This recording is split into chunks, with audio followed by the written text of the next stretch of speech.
Okay, hello, Jessica. Hi, How are you today? I am just north of fantastic. Oh, I love to hear that.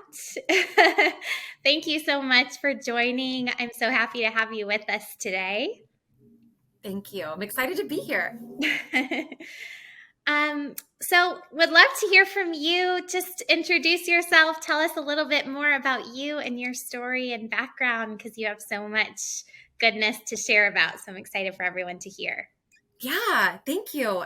So I am the current president at PMG Property Management LLC, and this is a new role for me. I've actually been around in the industry for a while.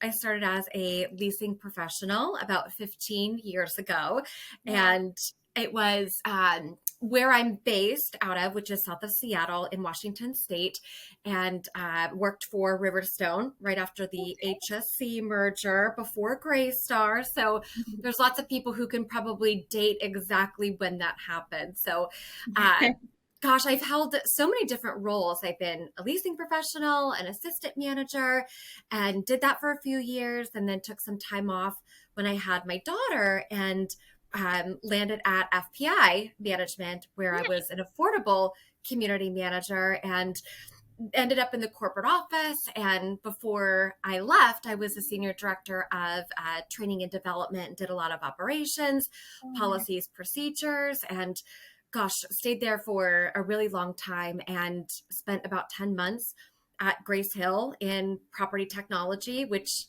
I absolutely love. I'm a huge technology fan and got to help kind of oversee the strategy and the vision there. And through some connections, landed at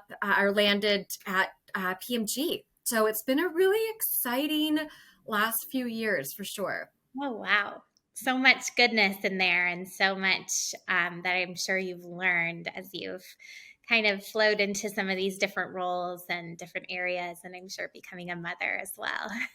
Oh my gosh, yes. So my son is 15, and that's always how I remember when I got into property management. It was because it was about the same time, and nobody ever means to get into property management. It always happens by mistake, or they needed free rent or something. And I was living at the community that I ended up working at, and was working at like a little deli, and the manager at that time. Her and I are still connected. Her name is Jessica as well. Oh, Uh, man. she kept asking me if I ever thought about a career in property management. And I was like, no, no, leave me alone. And then finally, I did. I made the switch. And for me, it was such a natural fit. I'm proudly neurodivergent. I have ADHD, and for Oh, those, there's actually quite a few in the industry who identify with being neurodivergent. And the fast paced, critical thinking, problem solving environment is like gold. I mean, once you're in and when it's a good fit for you, it is like you can never have a normal job again because yeah, it's almost too boring. Like we are those of us in property management, it's like in our DNA. absolutely. Is that something that you found out about later in life, or did you have experience as a child figuring that out, or what was that journey like for you? Yeah. So it, I want to say that I found out later in life, but part of me always knew that it was a thing. And both my kids have aspects of it too. So my husband, who is the only non-neurodivergent person in my house, he is got the patience of a saint. So looking back at my childhood and growing up, I can see where it impacted me. But when I really got to know myself and how this element of my life impacted me and was really influential was when all of the lockdown happened. So I Mm, was doing a lot of traveling, I was doing a lot of speaking, and when you've got so much stimulation and you're running at a million miles an hour, that's best case scenario for someone like me. And when all of that's taken away, and stress, right? Stress is such a yeah. huge influencer too. There's a lot of people who I think realize that there were things about them that they didn't know that might have been hiding in the background, and decided to show themselves through lockdowns. It's not a natural environment. It's almost like cruel and unusual punishment to be in isolation like that. I'm Absolutely. getting my degree in organizational psychology, but there's lots of other psychological things I learned, like when your body is under so much stress, it can actually cause genetic expression of things that might have been dormant. But Wow. through enough stress or environmental changes, these things can rear their heads. So while I think I, limped along and managed, and so much of my career I attribute to some of the things about ADHD that I love, like not overthinking things or, thinking really abstractly, I really struggled. And at that time really got to know myself. And I take medication, and I'm not afraid to say that publicly. There's, some stigmas around that, but, we all do the things and have tools in our toolbox.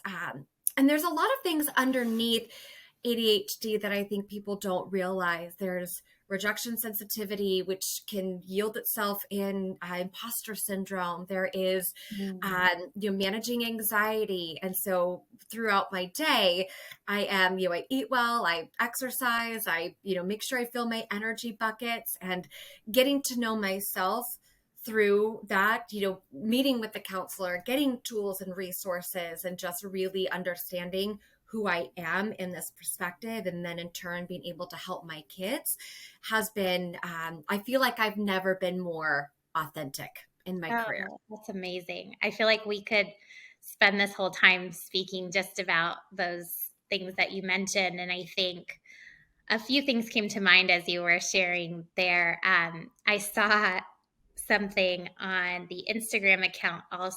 I think it's, we'll say things you should care about. It's not things. But it was a news article that said that the tests showed that the impact on mental health of the pandemic was small. I'm not sure who the source for this was, but it showed a number of different people's reactions to that story, and all of the things they were doing during the lockdowns that were not what would be considered healthy or normal. But it was in good spirits. Like, people were laughing about it, obviously, but um, just so much came out of that. And the other thing that I thought of was, I recently heard, I'm speaking about him probably too much on this podcast, but John Mayer did an interview, and he has always been very open about his struggle with anxiety. And he shared in this interview about having had panic attacks on dates and different things that you would just never expect from someone like him. But he also shared that there's so much more now to make people feel less alone in having some of these different mental health or neurological, psychological conditions. So I think we're lucky to live in a time when things are highlighted more than they used to be. Certainly have a long way to go as far as that's concerned, but I think that's amazing that you're studying to learn more and be a better mom, and I'm sure a better leader with that knowledge, and so much will come of that for you. Yeah, and those are such great examples, and in good fun, the almost sarcastic, "Oh, we're good." It's like lies, lies. Uh, but it Yeah. is. I do appreciate the awareness, and I think maybe my generation, and I'm 36, I'll be 37 this year. Same It. with me. Oh, awesome. It was not a normal practice to talk about these things that might have been underlying. And so I get excited for at least like my kids who know that, who they are is a gift. And when I think about like diversity and inclusion, one of the things that I love about what we're doing at PMG is we are really doing our best to create inclusion in any sense of the form, right? So Mhm. you can visually look at the leadership team that I brought on board, and we represent the employee who works with us, which is everybody. And that's, not just how we look, it's how we operate. It is, whether or not you learn a little bit differently, or, you need different things. It's like, I want your whole authentic self welcome here, and we want to meet you where you're at. Yeah. Multifamily historically has been a little bit behind the times, which is so interesting because it's such a huge industry with so many different people. It is really people driven, but the adoption of, even diversity and inclusion. I mean, it was like multifamily was the last ones to really get there. And Yes. talking about these things in the workplace, it's all about mindset, right? Like, we don't have to shy away from these topics that impact our employees when we are prioritizing, at least at PMG, that who you are at work impacts who you are at home. And I care about who you are at home.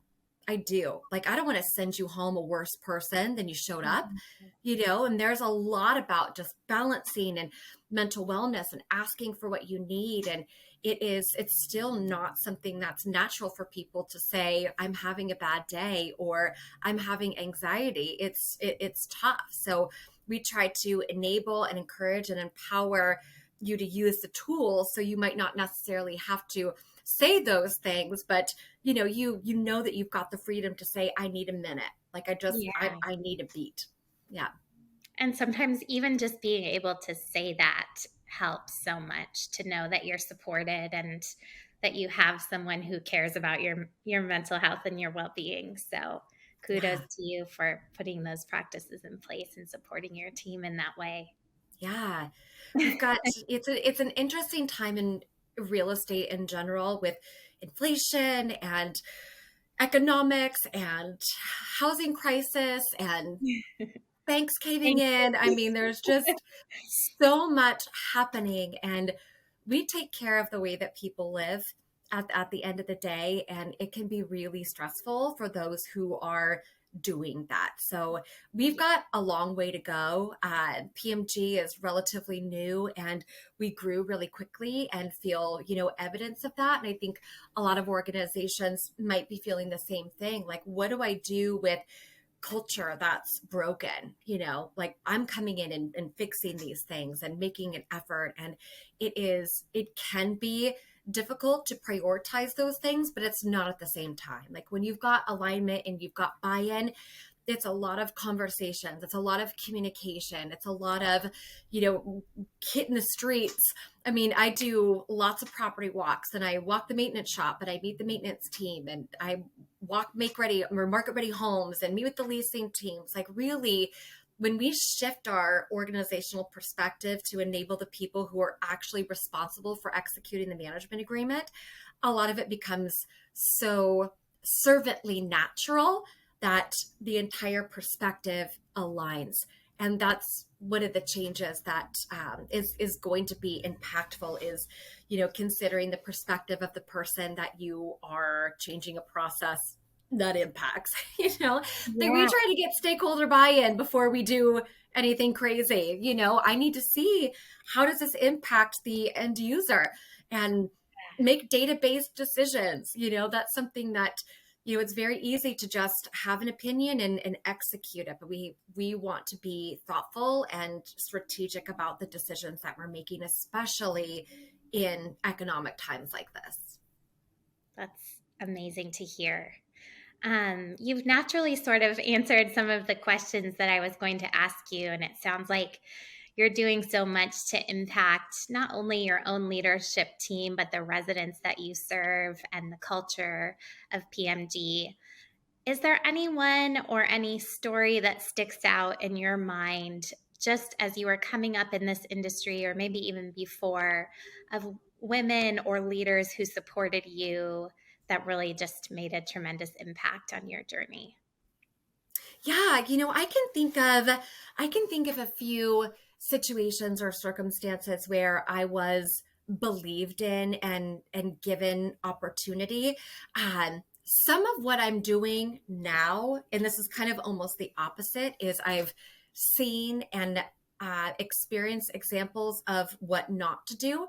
And for the most part, having the strength and support and kind of village of women who are trying to make a difference has been huge. And I don't know if I can call out one or two people individually. I pay attention to a lot of different things and love watching people make a difference, because it could be just one of the hardest things to do is make a difference. I think if I were to pick one person that has probably helped me grow just as a person and as a leader, is my 10-year-old daughter, Charlotte. She is just like me, which makes it very difficult for us. She is very intuitive. She has a lot of thoughts, and being her mom, especially through these last few years, she struggles with some mental health issues herself. And I really don't know if I would be the person I am without being her mom. In all of the good, bad, right or wrong ways, she really is, she really challenges me to be better every single day. And I'm so proud of who she is and the things that she's overcome. And she's helped me look at things differently, balance things differently. And I don't think that she realizes that she has such an impact on my life because she's so humble. But she really is a huge catalyst. My son is too, but we're talking about women here. Uh, she really is a catalyst to a lot of who I am as a person. That's beautiful. Um, and it sounds like she has a great example of someone to look up to and someone who will advocate for her and you. So that's always great to hear as well. Yeah. What else would you like to share with our audience just about you personally outside of work and some of the things that you're involved in? I know you do some volunteer work as well, so I'd love to hear about that. Yeah, so I am the chair of the Human Services Commission for the City of Covington. And how I ended up on the Human Services Commission was interesting. It was actually during an election season 2 years ago. My husband and I were talking about voting and the different things that were going on in the city. And he was not necessarily complaining, but like just had some strong opinions. And I was like, well, why don't you get involved? Like, why don't you do something? And as I'm talking to him, I'm like, well, I kind of want to get involved. Like, I kind of want to do something, and just happened to pop into the city website and saw that they were hiring, or not hiring, but recruiting for an open commission spot. So I applied after reading the mission statement, and human services is it's really all of the resources that help support access to basic needs: food, clothing, shelter, resources, aid, and I've been there. I've been there. When I had my son, my ex-husband and we were like kind of just starting out. He had gotten in a motorcycle accident and couldn't Oh my work. And I had gotten laid off from my job. And we were on every single type of assistance you can probably imagine, and was so grateful to have those type of resources. And it takes so much time to get back on your feet. And then my experience in affordable housing, I'm so passionate about affordable housing. It just, the impact of shelter on youth development, on family structure, on success. There is science and research and information that shows how important safe housing is to just the thriving of people in general. And when I grew up, my dad always told me to take care of home first. And he would always say that. And I think I knew, like what he meant in the beginning, but as I grew older and then had my own home and my own family, like I understood the responsibility and the sacrifice that it really takes to take care of home first. That mentality structures a lot of even my values. Most people, when they are identifying what their values are, usually like family, it makes it into the top 5, and mine is very me driven, and not in a selfish way, but just that understanding that I have to be good with me, and I have to take care of the things that make me healthy and successful so I can be there for others, in addition to making the sacrifices necessary to take care of the home structure that I have a family in. There's a lot of honor and a lot of responsibility in doing that, and I think that's why I love property management so much, is doing that on a larger scale and making sure that we are providing quality housing. I don't Yes. care what demographic, what area, what your income is, regardless. If you are living at one of our communities, which PMG is the managing agent for Tides Equities. So any Tides building, if you're living there, we're taking care of it to the max. And we're taking care of people to the max.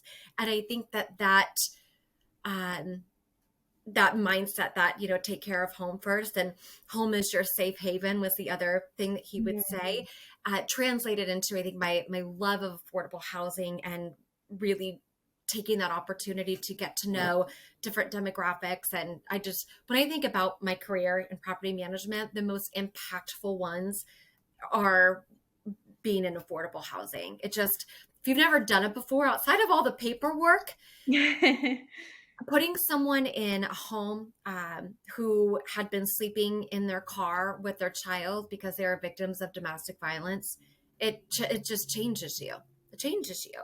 And so to be able to have that type of impact where I live in Covington, because housing is a basic need, and what the commission does is it makes funding decisions on agencies that serve the residents here. So we get to help support these different agencies based on the needs of the residents in Covington, being able to have that type of impact to make a difference right where I live.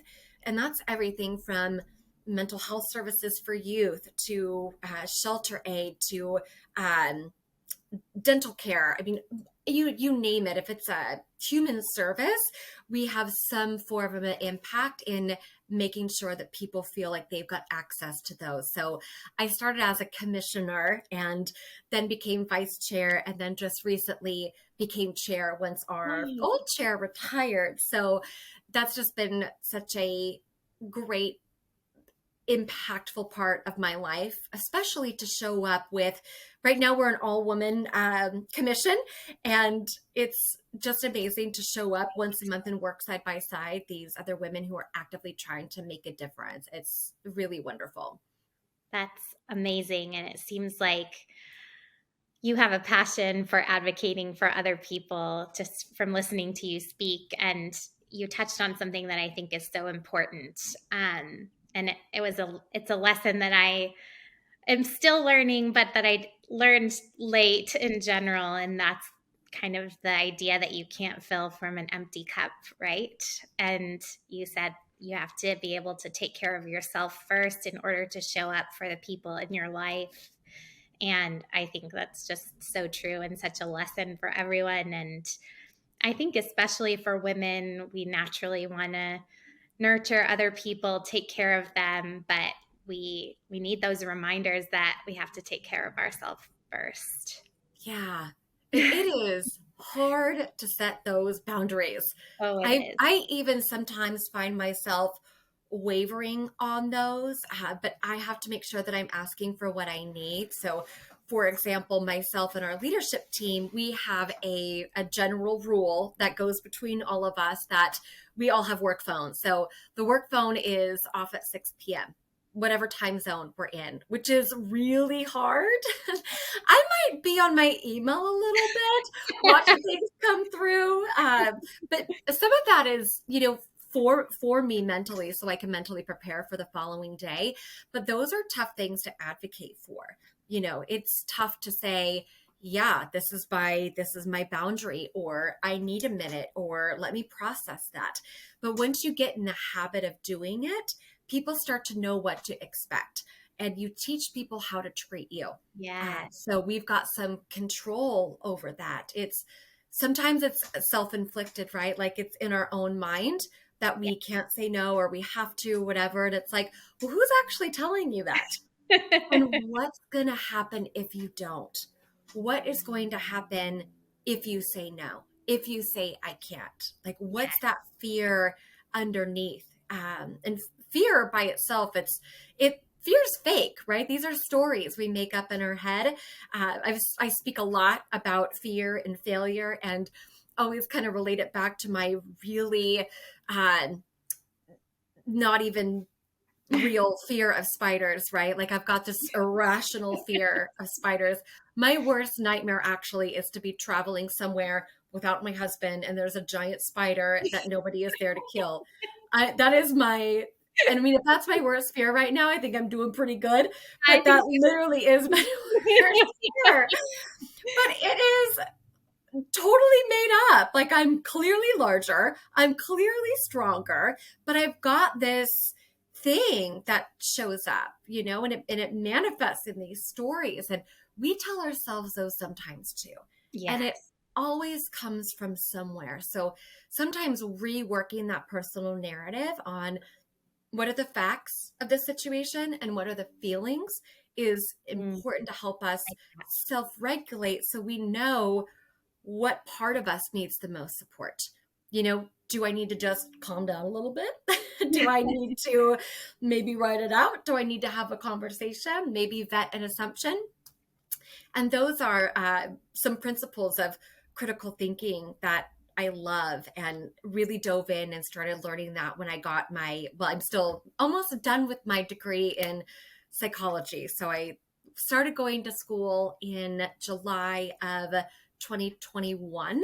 So Okay. just a little over, like it's been just about a year and a half, and I'm almost done. I've got three Wow. classes left.